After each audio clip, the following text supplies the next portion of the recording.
Good morning students. जैसा कि आप जानते हैं कि हम चैप्टर 5 पढ़ रहे हैं और मैंने आपको इन चैप्टर्स के नोट्स पहले ही सेंड कर दिए हैं। मैं थ्योरेटिकल आपको समझा रही हूँ। थ्योरेटिकल में आपने ये चीज़ें 11th में भी पढ़ी हैं, बस यहाँ पर थ्योरेटिकल आपको बताया है और इन चीज़ों को प्रैक्टिकल में हमें अकाउंट्स को कैसे करना है ये बताया गया है। आज का टॉपिक है हमारा kinds of company. Kinds of company मतलब कंपनी के प्रकार कितने हैं। कंपनी 3 भागों में बांटी गई है: 1% company, private company, public company. जब आपने 11th में पढ़ा था तो आपने कंपनी के कई सारे प्रकार पढ़े थे। यस, वो सारे इसी के प्रकार हैं, लेकिन हमने वो और डीपली मैनर में पढ़ा था कि कंपनी लायबिलिटी के बेस पे कितनी होती है, वो शेयर्स के बेसिस पे कितनी कैसे होती है। तो इतना डीपली हमें इस चैप्टर में पढ़ने की ज़रूरत नहीं है, हमें सिर्फ पढ़ना है accounts of company.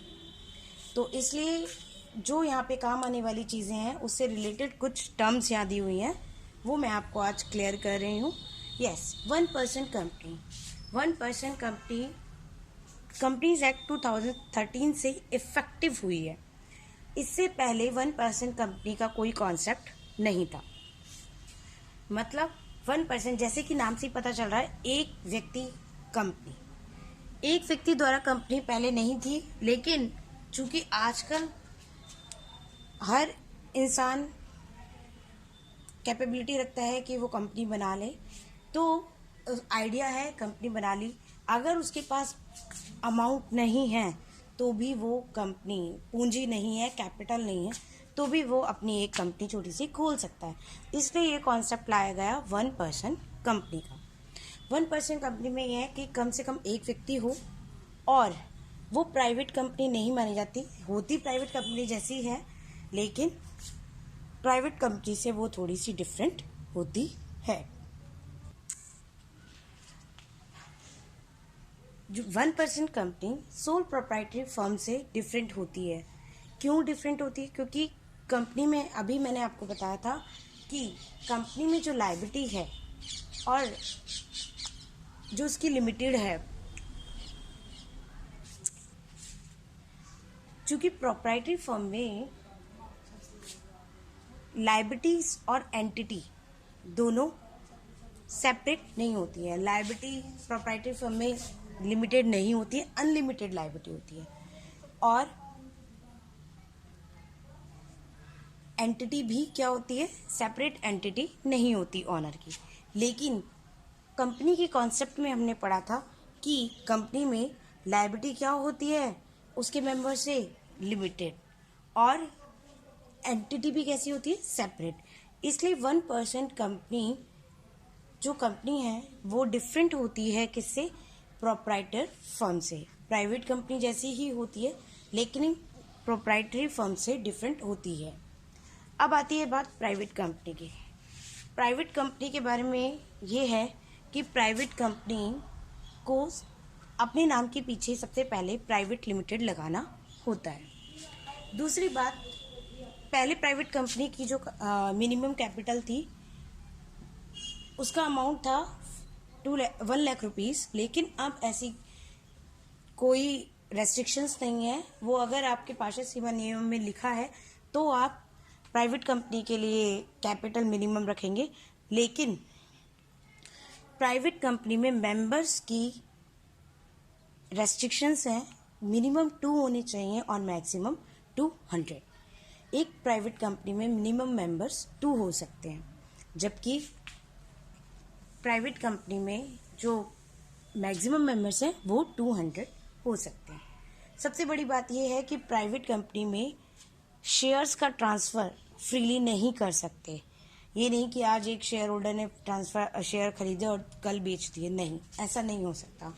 Transferable shares में यहाँ रेस्ट्रिक्शंस हैं।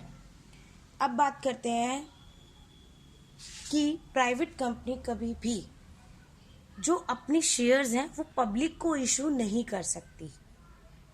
प्राइवेट कंपनी कभी भी अपने शेयर्स पब्लिक को इशू नहीं कर सकती, जबकि पब्लिक कंपनी कर सकती है।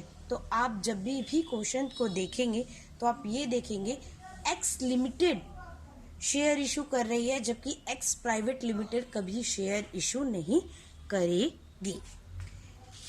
दूसरी बात आती है पब्लिक कंपनी पे। यस, पब्लिक कंपनी कैपिटल लेने के लिए जनता को शेयर इशू कर सकती है। पब्लिक कंपनी में मिनिमम मेंबर्स 7 होते हैं, मैक्सिमम की कोई लिमिट नहीं है, और पब्लिक कंपनी को अपने नाम के लास्ट में लिमिटेड लगाना होता है। लास्ट है कि पब्लिक कंपनी जब भी अपने शेयर्स का ट्रांसफ़र करेगी तो वो फ्रीली कर सकती है, उस पर कोई रेस्ट्रिक्शंस नहीं है। तो आपको समझ में आया कि 1% कंपनी क्या है, प्राइवेट कंपनी क्या है और पब्लिक कंपनी क्या है। देखिए, नेक्स्ट टॉपिक है हमारा शेयर ऑफ कंपनी। कंपनी के शेयर क्या होते हैं? पहली बात तो ये, कंपनी की पूंजी छोटे छोटे हिस्सों में बटी होती है। मैंने अभी आपको बताया कि पब्लिक कंपनी है, उसके लिए जब आप बनाना चाहते हो या प्राइवेट कंपनी को बनाना चाहते हो तो आप जो कैपिटल लगाओगे वो छोटे छोटे हिस्सों में बटी होगी। क्योंकि अगर मान लीजिए प्राइवेट कंपनी है तो कम से कम 2 मेंबर हमें चाहिए, और 2 मेंबर अगर लाते हैं तो वो अपनी पूंजी क्या है, टुकड़ों में लाएंगे।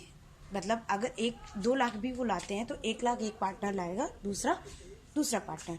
लेकिन बिजनेस एक्सपेंशन वो करना चाहेंगे तो उन्हें और पैसे की ज़रूरत पड़ेगी, और वो क्या करेंगे, और पार्टनर्स लेके आएंगे। तो जो भी पार्टनर जिनके पास कंपनी के शेयर होंगे, कंपनी का मालिकाना हिस्सा कैसे प्रूफ होगा?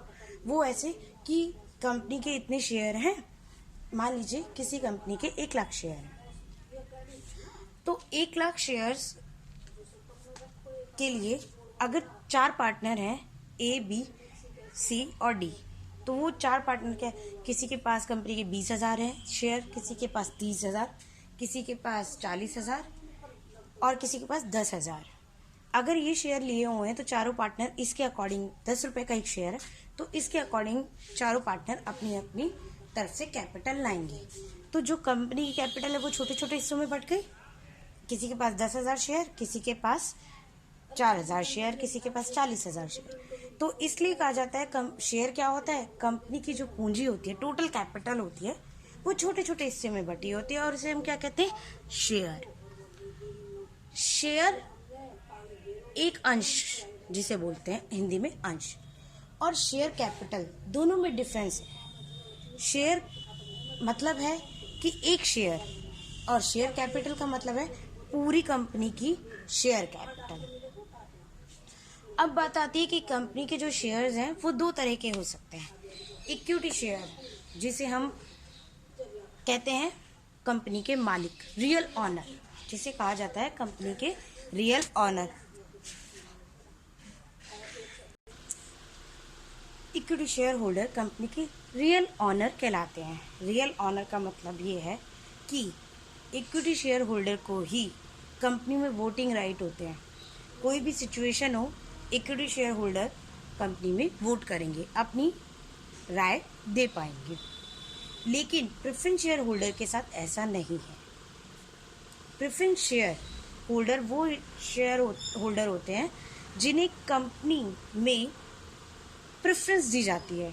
नाम से ही पता चल रहा है, प्रेफरेंस मतलब पूर्व अधिकार, पहला अधिकार। लेकिन किस केस में? यस, 2 केसेस में। पहला केस है डिविडेंड पाने का, और दूसरा केस है कंपनी के समापन पर अपनी कैपिटल वापस लेने का। इन दोनों केस में प्रेफरेंस शेयर होल्डर्स को प्रेफरेंस दी जाती है। प्रेफरेंस शेयर होल्डर्स 8 तरह के होते हैं, जबकि इक्विटी शेयर सिर्फ एक ही तरह का होता है, equity share holder. Preference share holder redeemable preference share, जिन्हें कंपनी में जाके आगे, रिडीमेबल का मतलब होता है जिन्हें कंपनी रिडीम कर सकती है, आगे जाके अपने प्रेफरेंस शेयर होल्डर्स को इक्विटी शेयर में बदल सकती है, बाय बैक कर सकती है। मतलब मान लीजिए अगर किसी होल्डर ने प्रेफरेंस शेयर खरीदा है तो वो अब कंपनी के एक टाइम पीरियड के बाद जब कंपनी देती है 5 साल के बाद आप इसे रिडीम कर सकते हो। 5 साल के बाद ये शेयर कंपनी शेयर होल्डर से वापस ले लेगी, अपने शेयर रिडीम कर लेगी। इररिडीमेबल प्रेफरेंस शेयर जो कभी कंपनी शेयर होल्डर से रिडीम नहीं कर सकती, that's called irredeemable. Convertible preference share वो प्रेफरेंस शेयर होते हैं जिसमें कंपनी प्रेफरेंस शेयर को इक्विटी शेयर होल्डर में कन्वर्ट कर सकती है। नॉन कन्वर्टेबल प्रेफरेंस शेयर ऐसे प्रेफरेंस शेयर होते हैं जिसे कंपनी इक्विटी शेयर्स में कन्वर्ट नहीं कर सकती। कम्यूटेटिव का मीन्स ऐसे शेयर होते हैं जिन पे अगर कंपनी 1 साल डिविडेंड ना दे पाए किसी भी सिचुएशन में, 1 साल 2 साल, तो वो डिविडेंड उनका कम्युलेटिव मतलब इकट्ठा होता रहता है और जब भी कंपनी की सिचुएशन होगी तो कंपनी वो पूरा इकट्ठा पैसा प्रेफरेंस शेयर होल्डर्स को देगी। लेकिन नॉन कम्युलेटिव के केस में ऐसा नहीं है। अगर इस साल प्रॉफिट नहीं हुआ तो company non cumulative preference shares को कोई भी डिविडेंड नहीं देगी। पार्टिसिपेटिंग प्रेफरेंस शेयर वो प्रेफरेंस शेयर होल्डर होते हैं जिन्हें कंपनी के ऑपरेट में, मैनेजमेंट में पार्टिसिपेट करने का अधिकार होता है, मतलब कुछ केसेस में वोटिंग देने का अधिकार। और non participating preference share holder ऐसे प्रेफरेंस शेयर होल्डर होते हैं जिन्हें कंपनी के किसी भी मैटर में कुछ बोलने का अधिकार नहीं होता। नेक्स्ट हम इक्विटी शेयर होल्डर और प्रेफरेंस शेयर होल्डर की डेफिनेशन पढ़ेंगे।